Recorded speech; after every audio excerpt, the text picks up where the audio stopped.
又嚟深圳嘅順電買手機，今次 target 係 Vivo 嘅 X300 Pro， 因為有啲優惠，所以就過嚟買啦。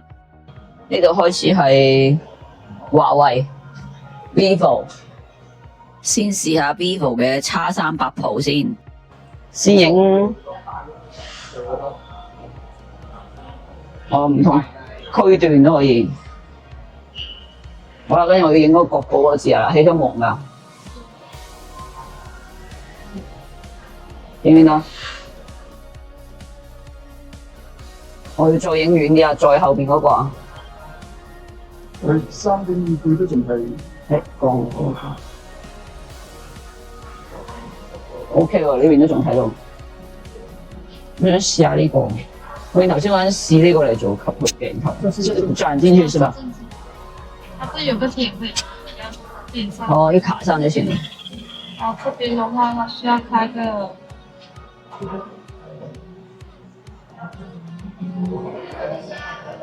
要开一个才能进去的一个功能。哦，要开了才能用的。对，把这个开了。你试一下。好，我想试一下这个。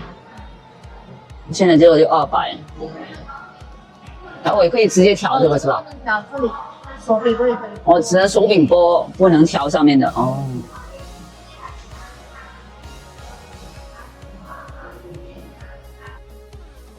手機個相機功能好緊要，一定要試真啲。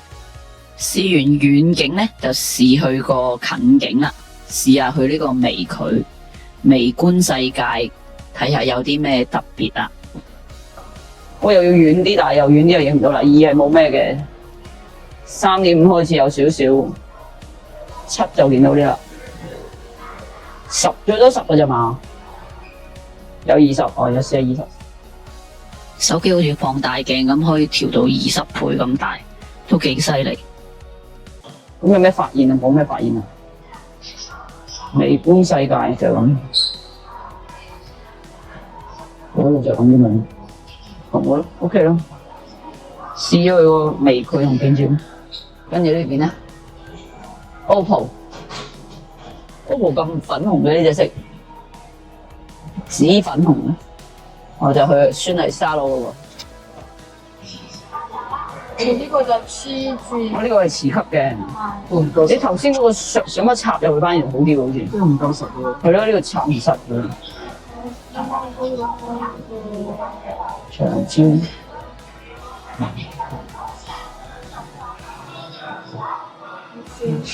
小心啲。呢個黐住嘅就咁係。試下。而家只有10倍、20倍、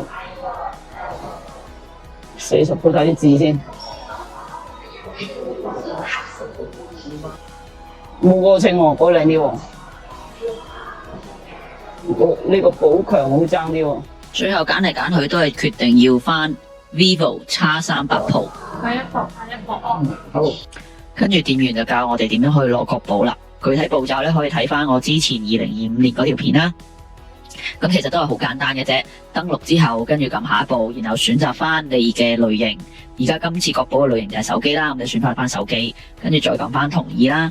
咁然後要輸入翻啲資料、個人資料啦，同埋亦都要簽翻個名，代表你同意啦。咁最後就有個 QR code，跟住俾店員一掃，咁就可以領到國寶啦。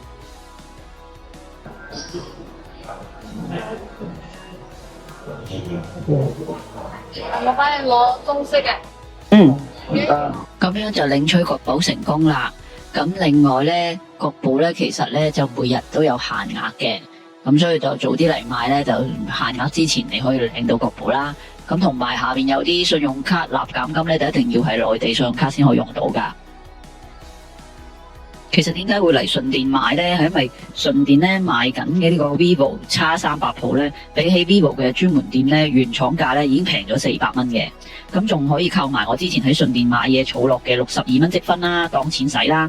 咁然後咧就再用埋我呢個萬象城商場 App 入邊有3萬個積分，又可以換100蚊現金券，咁同時都可以使用埋嘅。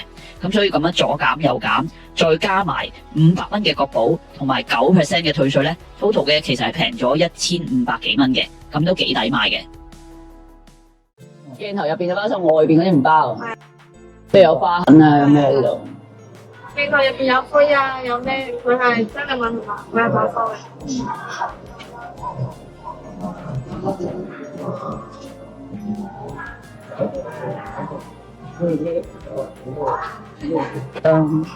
我想影啲質地啊點？OK，幾好喎！呢個美顏幾靚喎，呢個美顏好好喎。呢用商店入邊，是的，我自己登錄過我那個啦。小姐 Google 都有。我就有個啦。哦，Google 商店佢已經自己有啦。哦，Google.com 都有啦，瀏覽器都有啦。哦。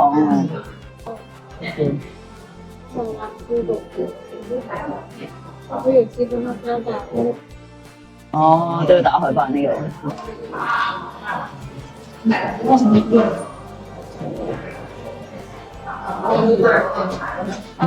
係要去羅湖嗰時行緊度分係嘛？呢4個關口。好。呢度下邊都有二期一樓都有，但係都要過呢4個關口去交個文件。哦。呢邊做完你就過嗰邊就排隊排少啲咯。哦。人生當中會係排都要幾大？個包係啊，喺呢個邊。使唔使攞個袋俾你？好啊，有冇袋？唔夠大喎，有袋就最好唔袋。終於買到 Vivo X300 Pro 手機啦！買完手機之後仲睇咗下啲 pad，嗰啲 tablet 咧款式又少，又唔係幾好，最尾都冇買到。買完手機之後就直衝去關口退稅啦。咁我就嚟到福田呢邊，福田關口呢度可以退稅嘅。咁記得咧就係出咗回鄉證嗰邊之後咧，嚟到中國海關呢邊，見到有一個藍色嘅房仔咧，就係呢個啦，離境退稅。咁你就可以直接入去羅飛退稅啦。有到達4號窗口，記得先攞海關業務號，咁海關咧幫你檢驗咗之後冇問題咧，佢就會叫你去隔離嗰個銀行窗口度退稅噶啦。如果想過去順電之前 check 下有冇手機嘅存貨咧，可以先入去微信順電嘅小程序入邊，跟住再入去下邊按鈕第2個分類入邊揀手機。之後再喺右上角揀翻篩選，然後再揀你想要嘅手機嘅品牌，然後碌落下邊撳確定，之後再等佢 loading 一陣，揾翻對應想要嘅手機型號，然後撳入去，跟住再往下邊拉，咁然後你就可以揀選你想要嘅顏色啦，同埋手機容量啦。跟住再撳入去附近門店嗰度咧，再撳查看更多，跟住然後喺上面 search 嘅位置嗰度咧寫翻深圳，然後你就可以睇到深圳嘅各間店鋪嘅存貨情況啦。咁就可以保證咧你心儀嘅手機咧係有存貨嘅。咁你去深圳之前咧 check check 咧，咁就唔使白走一趟啦。而且喺順電呢啲大型連鎖線下商店買手機咧，買到嘅一定係全新一手機，咁就可以避免咗咧喺電商上面買到嗰啲7天無條件退貨退翻嚟嘅二手風手機啦。